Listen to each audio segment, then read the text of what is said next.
Direct shear test के ऊपर आते हैं। फेलियर प्लेन जो है पहले से प्री डिफाइंड होता है। शेयर बॉक्स लेते हैं, इसके ऊपर फोर्स लगाएंगे, जब इसके ऊपर फोर्स लगाएंगे तो यहां से फेल होगा, हमें पहले से ही पता है। तो ये एडवांटेज भी हो गया, डिसएडवांटेज भी हो गया कि हमें पहले से फेलियर प्लेन पता है, तो हमें कैसे पता कि यही वीकेस्ट है, किसी और प्लेन के अलोंग अगर सॉइल फेल हो जाए तो यही होता है हमारे पास किसके अंदर, डायरेक्ट शेयर टेस्ट जो है या फिर डायरेक्ट शेयर बॉक्स टेस्ट जो है इसके अंदर हम करते हैं। यहाँ पर क्विक होता है, महंगा नहीं होता है, सिंपल टेस्ट होता है। अब इसके डिसएडवांटेज की बात करें तो यहाँ पर आप वाटर जो है, पोर वाटर प्रेशर कितना लग रहा है नहीं कंट्रोल कर सकते, पोर वाटर प्रेशर बढ़ाना है घटाना है नहीं कंट्रोल कर सकते हैं, ड्रेनेज नहीं कंट्रोल कर सकते हैं। ये सारे इसके क्या हैं, ड्रॉबैक्स हैं इस टेस्ट के।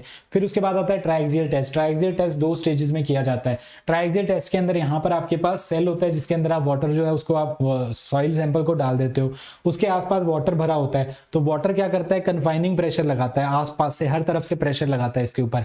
तो पहले स्टेज के अंदर तो हम क्या करते हैं, वो जो लिटरल स्ट्रेस होता है वो हम इसके ऊपर लगाते हैं। सेकंड स्टेज के अंदर हम क्या करते हैं, एक्सियल लोड, वर्टिकल डायरेक्शन में लोड लगाते हैं और तब तक लगाते हैं जब तक सॉइल जो है वो फेल ना हो जाए। अब इसके अंदर हमने सारे इक्विपमेंट्स यूज कर रखे होते हैं।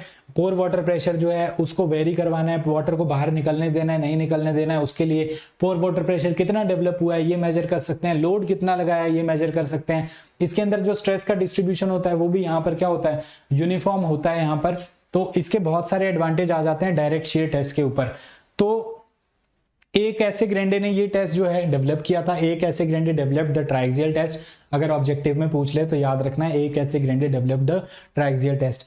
इसको 2 स्टेजेस में किया जाएगा। पहले के अंदर हम क्या करते हैं, कन्फाइनिंग प्रेशर लगाएंगे, हर तरफ से वाटर की वजह से जो प्रेशर लगाएंगे वो लगाएंगे। सेकंड स्टेज में हम क्या करेंगे, एडिशनल डेविएटर स्ट्रेस लगाएंगे। तो इस केस में तो हमने सिग्मा सी या कन्फाइनिंग स्ट्रेस लगाया, सेकंड में हमने कन्फाइनिंग स्ट्रेस तो लग ही रहा था, डेविएटर स्ट्रेस लगाया। तो ऐसे केस में माइनर प्रिंसिपल स्ट्रेस या सिग्मा 3 की वैल्यू आपके पास हो जाएगी, ये आ जाएगा सिग्मा 1 की वैल्यू।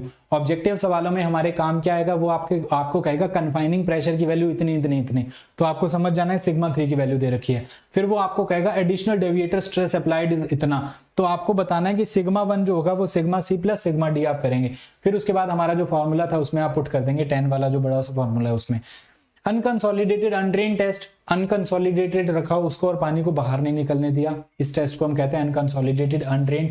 एग्जाम से जस्ट पहले अगर हम बात करें दोस्तों तो इतना ज्यादा इंपॉर्टेंट नहीं है कि आप एक एक पॉइंट इसका सब कुछ याद रखें, बस मेन पॉइंट जो है वो आप याद रख लीजिए।